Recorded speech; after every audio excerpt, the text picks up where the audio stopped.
mundo ng volleyball sa papalapit na AVC Challenge Cup, inanunsyo na ang lineup ng Philippine Women's Volleyball Team na sasabak sa tournament. At kasabay niyan, inanunsyo na rin ang bagong pangalang itatawag sa ating national team. Ang lahat ng yan alamin sa report na ito. Alas Pilipinas. Yan ang bagong pangalang itatawag sa mga national team ng Pilipinas pagdating sa volleyball. Sa anunsyo ng Philippine Volleyball National Federation, sinabi nitong ang alas ay mula sa salitang ace na siyang tawag sa puntos na nakukuha mula sa service. At dahil itinuturing na highest ranking card ang ace, tanda rin daw ito ng pagiging unbeatable at kagustuhang manguna ng Pilipinas.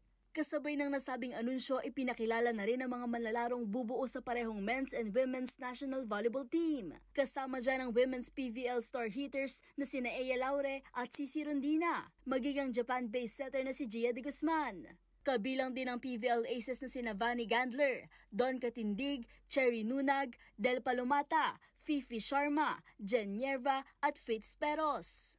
Inaasahan ding sasama sa team na sasabak sa AVC Challenge Cup for Women na gaganapin sa May 22 hanggang 29 ang UAAP stars na sina Angel Canino, Julia Coronel, Thea Gagate, Cassie Dongallo, Alyssa Solomon at Bella Belen.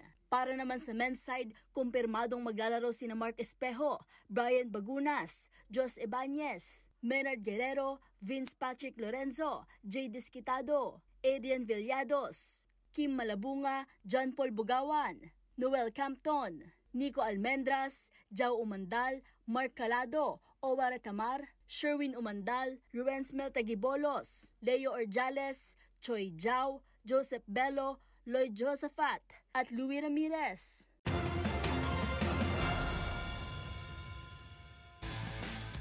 Sa aking pagbabalik NU, tagumpay na nakuha ang kampyonato sa parehong men's and women's volleyball tournament. Para sa detalye, tutok lang sa MBC TV Network News.